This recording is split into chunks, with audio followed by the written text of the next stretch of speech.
दोस्तों, राधे राधे। मैं संगीता यादव अपने यूट्यूब चैनल पे आप लोग का स्वागत करती हूँ। दोस्तों, आप लोग के बीच में नाच पर का गीत लाई हूँ। कैसा लगे कमेंट बॉक्स बताना। अच्छा लगे तो लाइक और सब्सक्राइब शेयर जरूर करना।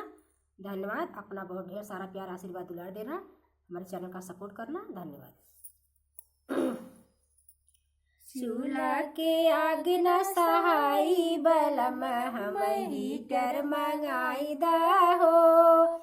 चूल्हा के आग न सहाई बलम हम हीटर मंगाई दा हो। हीटर को देख तेरी मम्मी जलत है, हीटर को देख तेरी मम्मी जलत है। मम्मी का तीरथ भेजाई दा बलम हम हीटर मंगाई दा हो।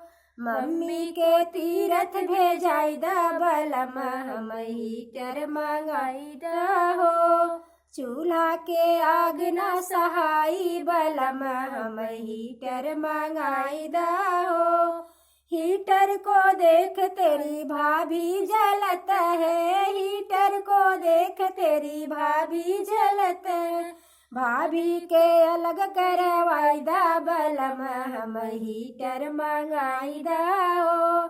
भाभी के अलग करवाई दा बलम हम हीटर मंगाई दा हो। चूल्हा के आग न सहाई बलम हम हीटर मंगाई दा हो।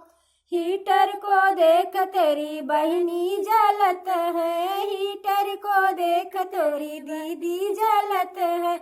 बहनी के ससुरे भेजाई दा बलम हम हीटर मंगाई दा हो। दीदी के ससुरे पठाई दा बलम हम हीटर मंगाई दा हो।